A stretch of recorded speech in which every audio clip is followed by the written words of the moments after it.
Please take your seat immediately. We're about to land.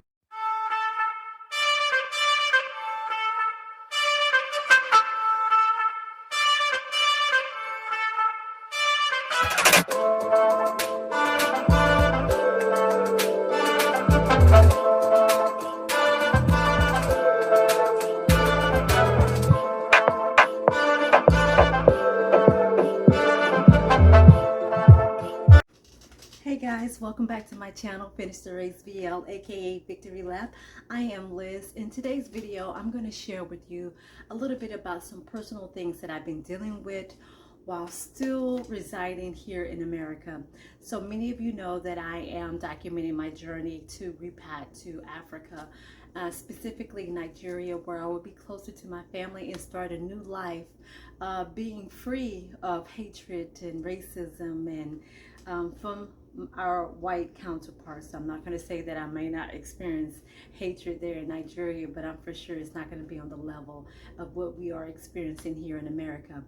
But one of the things that I want to bring to your attention on what I've been challenged, on what I've been enduring or been going through these type of challenges, is coping with the psychological effects of hatred and racism and discrimination and unfair treatment in the workplace, or just being out and about, just being black. You know, I'm for sure you guys see so many stories of being black, drinking coffee while being black, or barbecuing while being black, or selling water while being black, or walking down the street or jogging while being black, and you're being harassed either by the cops or some white lady that they have coined the name Karen, or some weak white man that want to harass a black woman or a child for whatever reason. Is to the point where it really affects us psychologically. And you want to get to the place of healing, but how can you heal when you constantly have to be reminded daily in the media? You can't even watch YouTube without some new video popping up of someone being harassed or killed or something that's going on.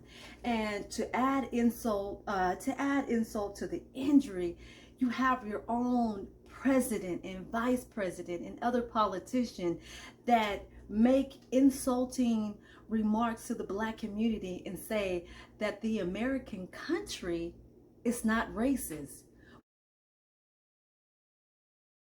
We have this guy who's a black Republican by the name of Tim Scott.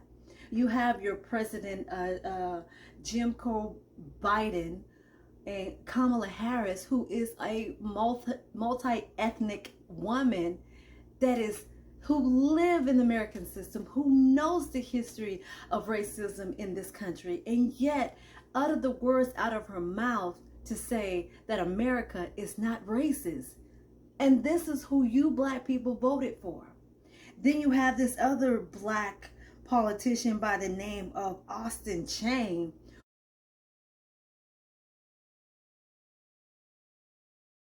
who is a native of Nigeria but has come here in America, got his citizenship, who's also, I believe he's a Republican, I'm not for sure, but he's one of the first black candidates to be running for governor pretty soon this year, or in the next election for governor in the state of Michigan, that wants to cancel Black History Month.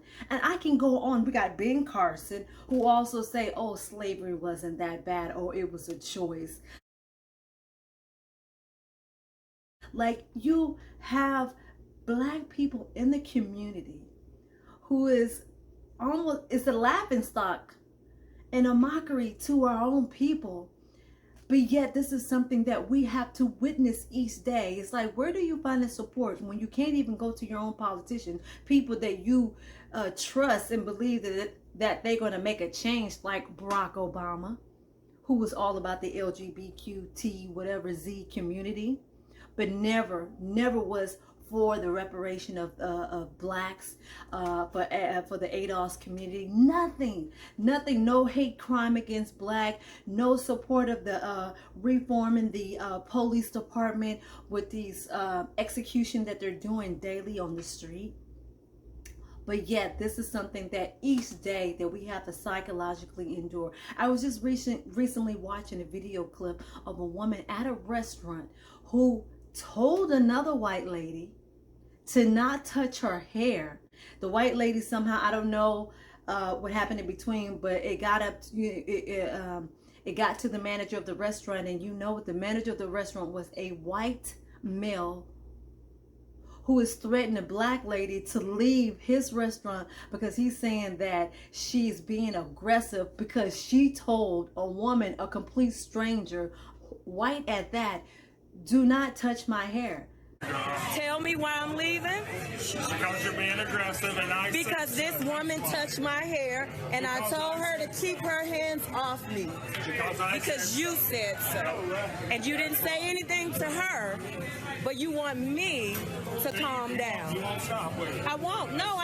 They have some sense of entitlement that they can just touch you as if you're their property. That they still live in this mindset that you do as I say and I can do whatever I want to do to you. No, you cannot.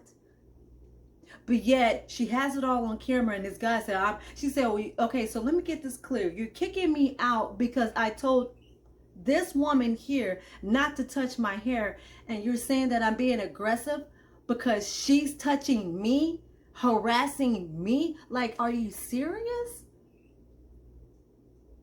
Guys, this is no joke. And then I was just recently, and you know, one of the things that helped, you know, try to motivate me to stay on track and stay focused on my goals of, you know, working hard and saving money and budgeting and planning properly so that I can make my exit up out of here. You know, I really enjoyed this one interview that Akon had with, I can't remember who was the guy, who it was, but I'm going to show you a quick clip of that. At the end of the day, it was like, if you are in a position in life where you feel like you don't own your own content, you don't own anything, and they should be investing in us, this is the opportunity now to be able to own that in which we're complaining about. Because in Africa, it's a clean slate. You can build that empire there. You can build that infrastructure there. It just, and you already got the, you know, the information. You're already educated on how to do it, because we've done it here and made billions of dollars for corporations all day. Africa is the only place in the world where black people can go and build Fortune 500 companies from scratch within 5 years. Go back to Africa. Okay. Whatever you're doing here, do it there. Whether it's real estate, entertainment, education, label, sneaker company, whatever, clothing line, whatever. Start it there. Do it there. Don't even start it. Do it there. It's going to grow out of there anyway. But Africa's big enough you won't ever have to need no other country anyway. Think about it. Everything you do is in America. You're hot in Africa. No, you don't. Well, it depends on, you said Africa's country, the second but it biggest depends on the continent country in the world. Africa. It's over 1 billion people. That the best opportunity for black people to do is to get the hell up out of here and go to Africa, because we can start living in Africa. It's like having a clean slate where you can literally start any type of business that you want there. And within the next 5 years, you can be like in the Fortune 500. Like, you can be so successful. A lot of people don't realize that because they fear to come over here because they feel like, oh no, that's a third world country. It's so corrupt there. The poverty level is skyrocket. I might get malaria. I might get AIDS. They believe every negative thing that white media put out there, and even some black media too, those who are ignorant, that have not stepped 1 foot on the soil of the continent of Africa to know for themselves. Man, I can show you some areas here in America that is just as impoverished as any other country or any other continent in the world. America is not all what you think it is to be. It's not all glitz and glam, and a lot of these people who are faking it as if they live in these lavish lifestyles, I guarantee you they are skyrocketing credit card debt because they're trying to live up to a standard that they can't even afford, or their finances doesn't even allow them to be able to live that type of lifestyle. I've worked in the mortgage business for 15 years, and let me tell you, there has been so many loans that we had to deny of all races because they live beyond their means. We have to tell them, you have to close down these 5 credit cards or pay them off in order to get approved based on your debt to income ratio. And then you have some people who are so down where we tell them, look, you're right on the cusp of being approved, but if you open up one more credit line, we won't be able to approve this loan. And they don't even know by the end, when we get to the closing table, we are required to pull your credit again, just to make sure you didn't open up any more credit, like buy a new car or bought some furniture or whatever, and you put it on credit. And you have some people so dumb where they know they're about to go to the closing table and they'll go buy a new car or buy a house full of furniture to put into the new home. And then we have to tell them, oh, by the way, you won't be closing tomorrow or today because we just pulled re-pulled your credit. And you just opened up a new line of credit now that has taken you, over the threshold of your debt to income ratio. People are living a lie here. People are living a lie. I've done loans for celebrities and just to see how they're living. There's loans for millionaires who are not celebrities and they are in debt. A lot of people are faking it here. And some people are successful and they're good with their money, but the majority, you have a lot of people who are not good with their money. But yet, so many people believe in this fake American dream, which is an illusion, which is a lie to keep you in debt. You have the opportunity to move to a continent where you have it's endless possibilities of what you can do. Even if it's just a small little business that you can, there is so many business opportunities and ideas that I have now that I get so excited about starting when I get back home. And one we've already started with the water business, and I hope you checked out that video. But it is stressful to even, like for me, to cope with the psychological effects of all the hatred that is going on, all the lies that is going on, all the killing that is going on, all the trends of if you don't fit in, if you don't behave and dress a certain way. It's kind of hard to start your healing process from all the negative effects that you continue to endure while living here in America. One of the most important things that I look forward to is when I get back home is one, having that time of rest and separating myself from all the drama of what I've experienced, what I've been seeing over the past so many years. I'm not going to tell you my age. I know you guys want to know. But what is really important for me, one of the most important things for me is mental health. And that's having a peace of mind, being free from all the negativity that I've been enduring. And I'm going to be honest with you, once I get there, I personally do not want to continue to talk about the hatred that's going on or the continuous hatred that's going on in America. Because for me, once I exit out, I'm not going to continue to keep talking about this. Those who continue to stay there, God bless y'all. God bless you who want to continue to march and protest and fight against the police and the government and your president and the politician and the unfair treatment. God bless y'all. Like seriously, God bless you guys. Because for me, I do not want to even think about watching another execution of a black brother or sister or a child. I don't want to hear about another pedophile. I don't want to hear about none of that nonsense. Nothing. I'm going to click it off. Even on my own channel, I don't even want to discuss it. Because for me, it's like I have to keep wallowing in that same mess. Okay, if I'm getting to a point where I'm trying to get to a place of mental health and and be free from all the negativity that has been going on, why do I have to keep going back to it to remind myself? Why do I have to keep talking about it to remind myself? You can't have true healing if you have to keep going back into the past, even though things are still going to be happening in the future. But for me, once I exit, I'm not turning back. I'm not looking back like that biblical story with Lot and his wife when they was leaving Sodom and Gomorrah, and the Lord told them, do not look back. Keep going forward. Keep going towards where I'm telling you to go. I'm not looking back. Once you leave a certain place that you have gone beyond, there's no reason for me to look back.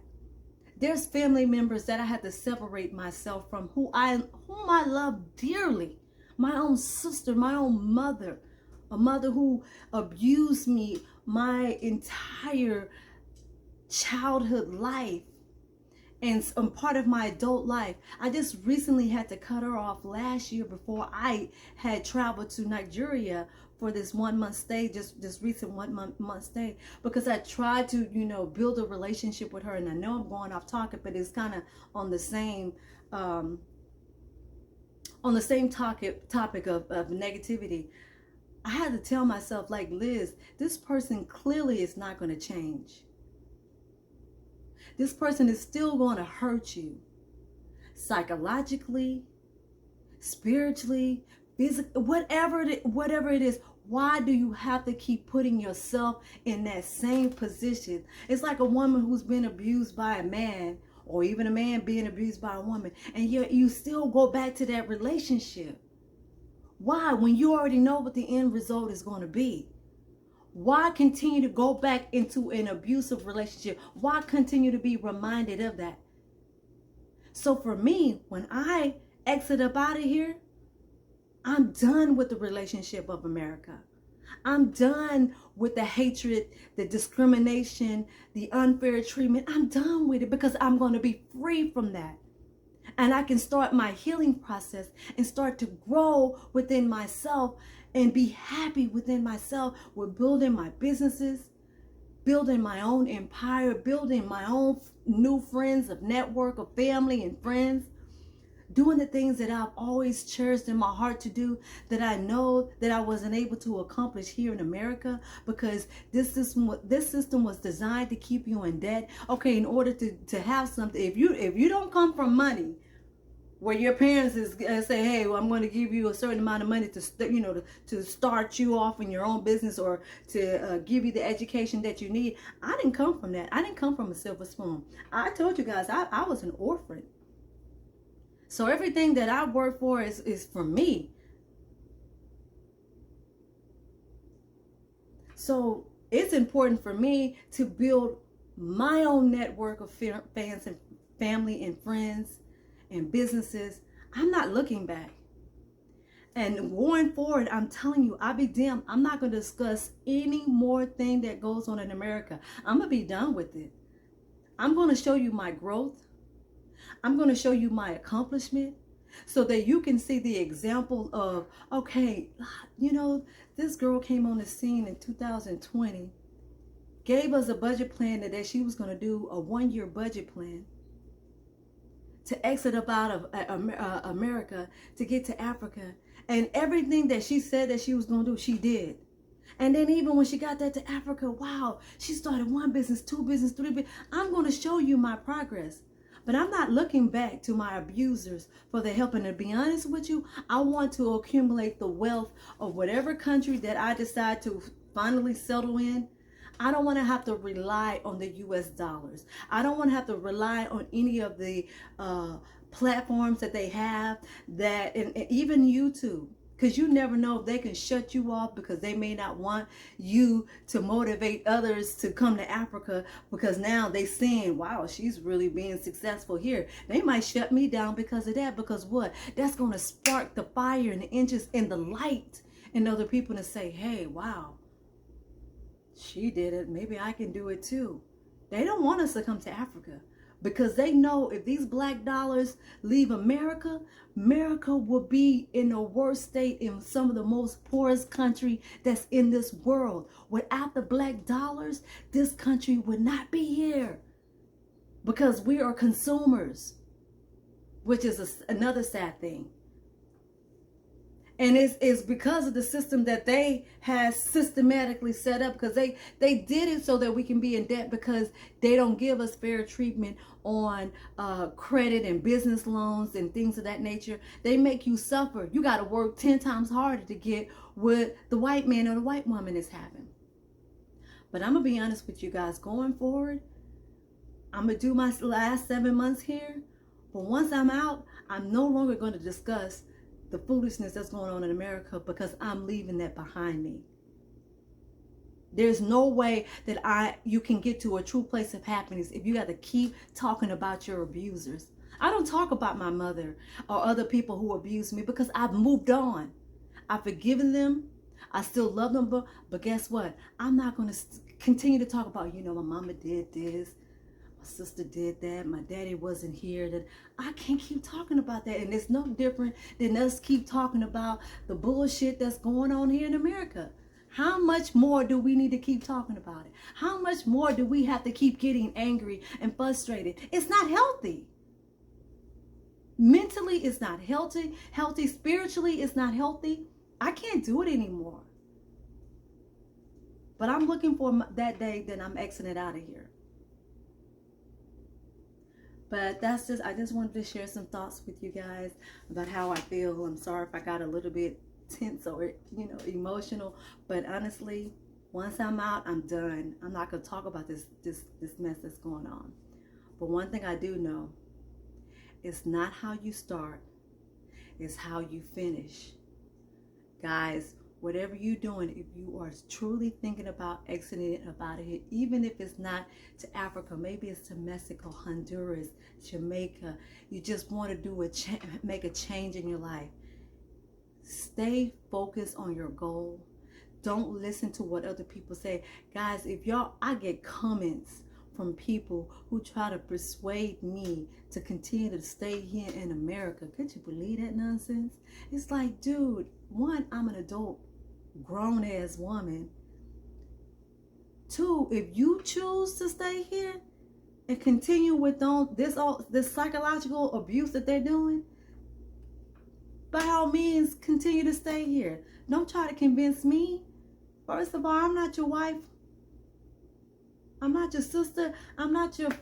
Leave me alone. Let me do what I need to do to get up out of here. Misery sure loves company. Ain't that something? That's why the white people don't want you to go, because they're miserable. They want you to stay. They want you to be even more miserable to them. So that's why they play these psychological games with you to make you believe that where else you gonna go? This is the best thing. America is the blessed country to live at. Everybody wants to come here. It's the illusion. They lying to you. Because they miserable and they want you to be miserable with them too. Be careful with that, guys. Get up out of here. And we don't know what they're about to do with this vaccine. This vaccination, they might be mandatory. All right, see you till next time. Bye, guys.